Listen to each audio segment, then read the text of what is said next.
Mike Fleming, oh, how I have missed you. So good to have him back. I heard some whispers this morning, so let me just go ahead and address it.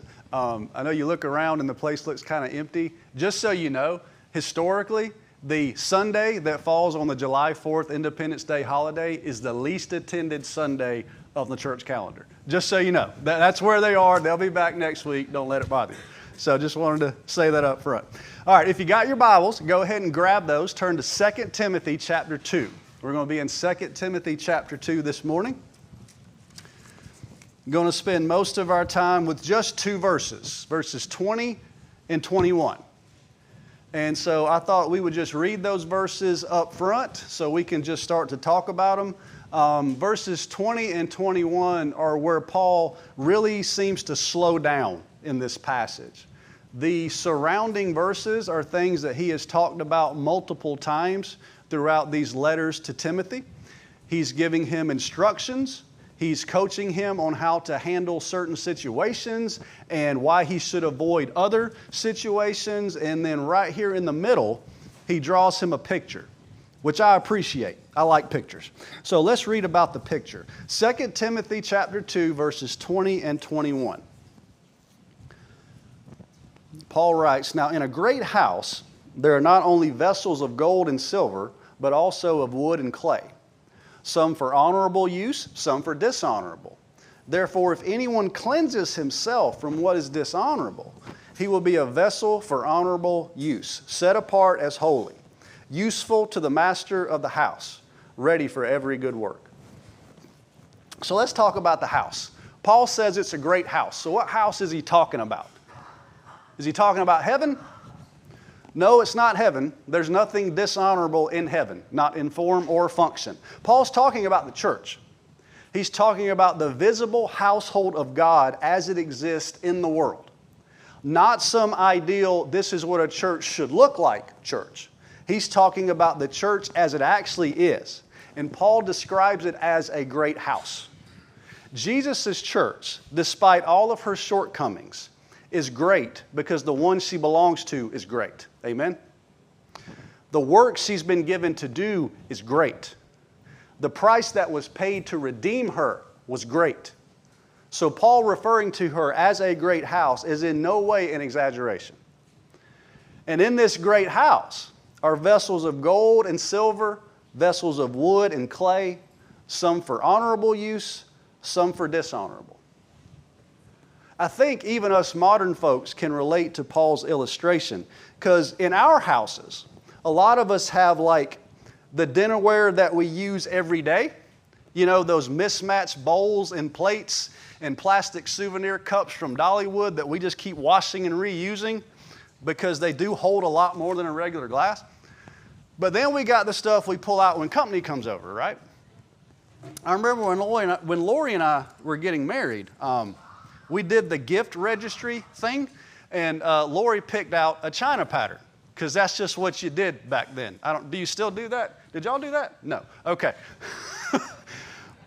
Well, the church we were at was very traditional, very conservative. And so there was a group of just these sweet older ladies in that church who just lost their minds, y'all.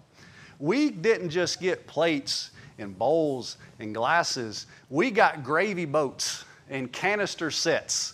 We got something you put cream in so you could pour the cream in your coffee. And y'all, my family's from Good Hope, Georgia, okay? Cream to us was milk. And you just pour it right out of the jug. I mean, why would you want to dirty something up just to put milk in your coffee? That didn't make any sense. So Lori and I, we got all this stuff. I don't even know what half of it was called. But what I did know was it stayed in the cabinet.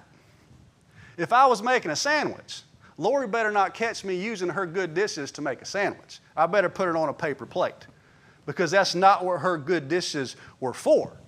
They were special plates, not common plates. They were for special use, not common use.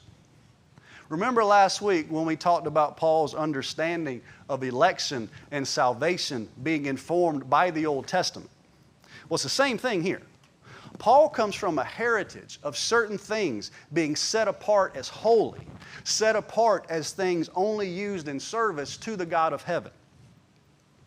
When God told Moses to build a tabernacle where his presence could dwell with his people, he gave him very detailed instructions on how to build the tabernacle. He told him what furniture to build and how to build it. He told him what tools to make and how to make them. Moses made spoons and bowls and meat forks and fire pans. He made pitchers and plates, and all of it had to be made a certain way with certain materials because it was all going to be set apart as holy in service to the God of heaven. Every vessel and tool had a name, like Lori's China. It had a particular function. It had a specific way it had to be packed up when it was being transported. And it had a certain clan from the tribe of Levi assigned to carry it. Now, we might think that all seems like a bit much, but God needed to change the way these people looked at the world. And He started with the way they looked at themselves. They were His people. A people set apart for relationship with Him and in service to Him.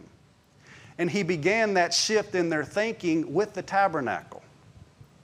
Someone could walk up to Moses and go, "Hey Moses, what does God mean when He says He wants us to be holy?" Well, you see that gold pitcher on the table just inside the tent of the holy place? Yeah. Well, that pitcher, would you put your grape Kool-Aid in that pitcher? No, sir.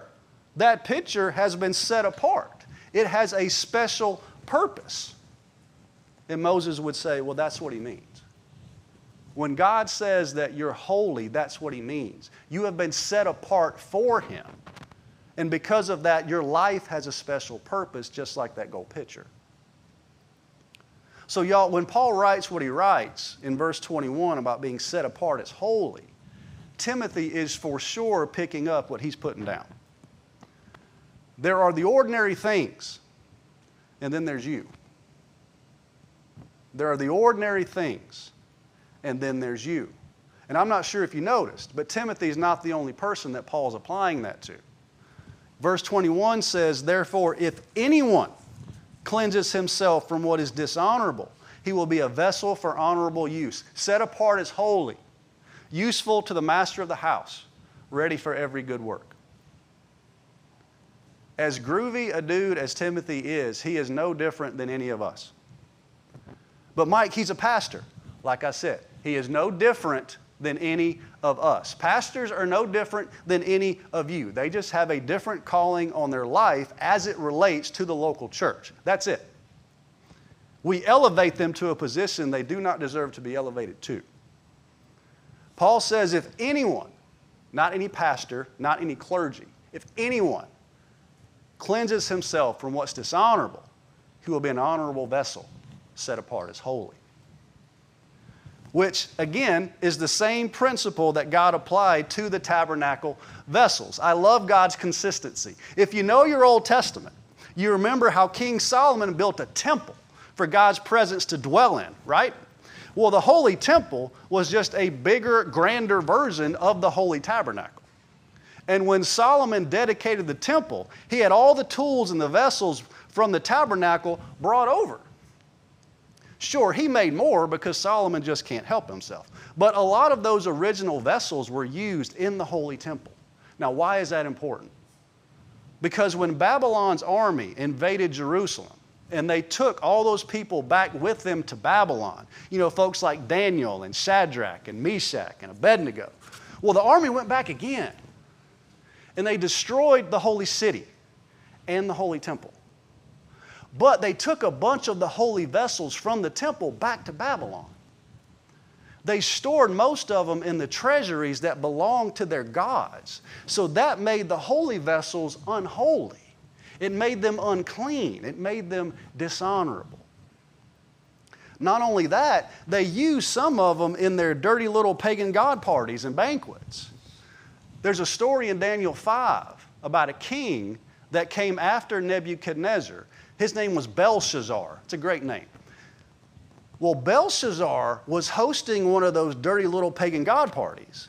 And he called for the temple vessels to be brought out and used at this party. And they filled some of the cups with wine, and they made toast to their dirty little pagan gods with the holy vessels. Well, after that, the God of heaven was like, all right. And that same night, this handwriting appeared on the wall. It's a great story. If you haven't read it, you really need to. And that same night, homeboy died. Because the vessels of God are not to be put to dishonorable use. Their consecration matters. They are set apart. Fast forward in time, the Persians conquered the Babylonians. I know y'all love this kind of stuff. The Persians conquered the Babylonians, and King Cyrus of Persia lets the Jews go back home. But before he does, he gives them all the vessels taken from the house of the Lord that Nebuchadnezzar had taken. And he treats the vessels with reverence, y'all. He has them brought out. He counts them by name. 5,400 vessels of gold and silver listed and cataloged. This is all in Ezra chapter 1 if you want to read about it. And these vessels that had been stored in a foreign treasury and put to dishonorable use were restored to the purpose for which they were made, honorable and holy. This is the backstory to what Paul is writing in verses 20 and 21. A vessel can sit in Babylon for decades and still be returned to the house of God. People who've been running from God for decades, who have chased sin and followed demons into darkness, can still be returned to the house of God. If we don't believe that, I don't know why we're here. We could have taken a long holiday like other people. We do this because we know, because hopefully we have experienced that categories are not permanent, because restoration is real. Restoration is at the heart of the gospel message. It is the mystery of godliness that Paul wants us to ponder. Not that there is a mystery, but that we've been brought into the mystery. When we ponder the mystery, we ponder it from the inside, because categories are not permanent and restoration is real. If you have been praying for a dishonorable vessel to one day become a vessel for honorable use, don't ever stop praying for them, okay? Do not ever stop praying for them until they cleanse themselves from what is dishonorable and become useful to the master of the house, ready for every good work. Don't ever stop praying for them. Those temple vessels sat in Babylon's treasuries for 70 years, y'all. 70 years in the wrong house, being used for the wrong things, and they were returned to the house of God and to the purpose for which they were made. So don't ever stop praying. You hear me?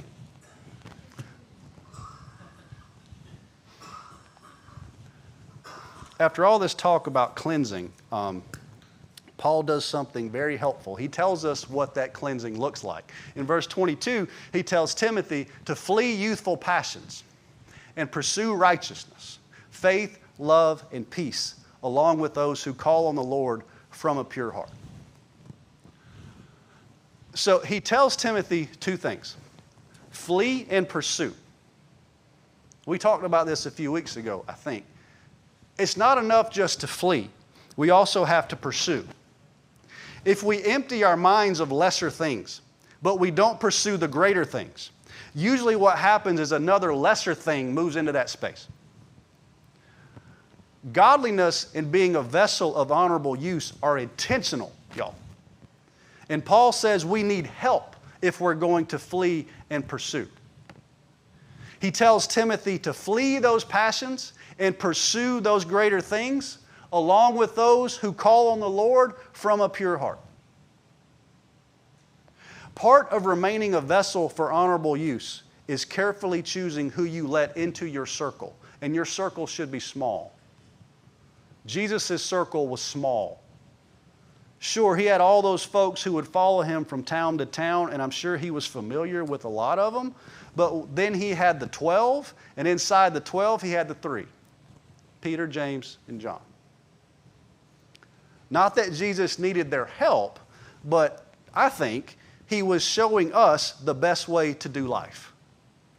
Which really makes sense when you think about it that way, because we can't just let everybody in, right?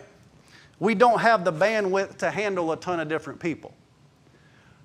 Back in the 90s, a British anthropologist named Robin Dunbar determined that most of us can handle about 100 different stable social relationships. These are relationships where you know who each person is and how each person relates to every other person. Dunbar explained it as the folks you would not be embarrassed to sit and have a cup of coffee with if you bumped into them at a Starbucks. But as relationships become more meaningful and more intimate, that number drops dramatically. Close friends, these are the folks you'd invite over for a dinner party. People who are part of your life, but the relationship doesn't require a ton of maintenance. That's about 15 people, according to Dunbar. But that inner circle, your closest friends and family, the first ones you call when you've got really good news, and certainly the first ones you call when you have really bad news. It's 5 people. 5. And of course, these are average numbers. Some of you social butterflies, you can handle more.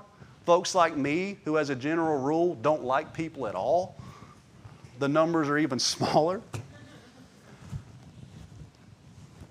You see, Dunbar just proved through scientific observation what Jesus showed us about healthy relationship structures. Investing your time and your energy in those 5 to 15 people is much more beneficial for you and for them than trying to accommodate 100 different folks. And those 5 to 15 folks are the ones Paul wants Timothy fleeing and pursuing with.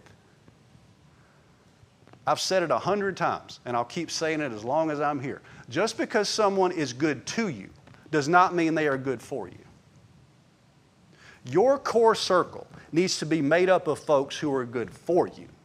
Folks who help you flee the lesser things and help you pursue the greater things. Now, they can also be good to you as well as for you. That's a bonus. Consider yourself doubly blessed. But honorable vessels need the support of other honorable vessels if they're going to flee and pursue. We cannot expect someone who is not following Jesus, who is not trying to learn from Jesus, to help us become what Jesus wants us to be. That doesn't make any sense.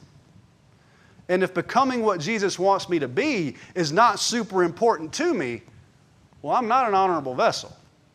I'm sorry, I'm just not.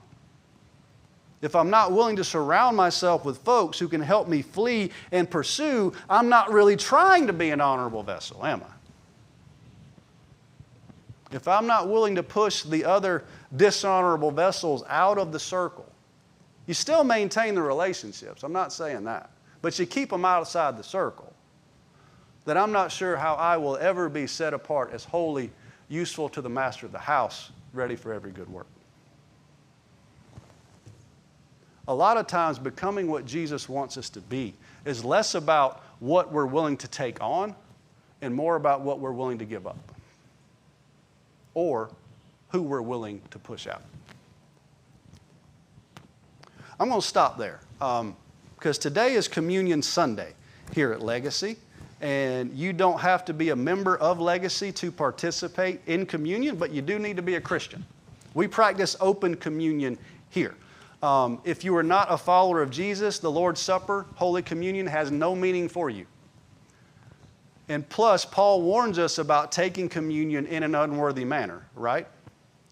So please, we're going to have a video that's going to play. Take as much time as you need to ask the Holy Spirit to show you anything in your life that He doesn't like. And when you have squared those things, if He releases you to do so, please come to Jesus' table and partake of the Lord's Supper.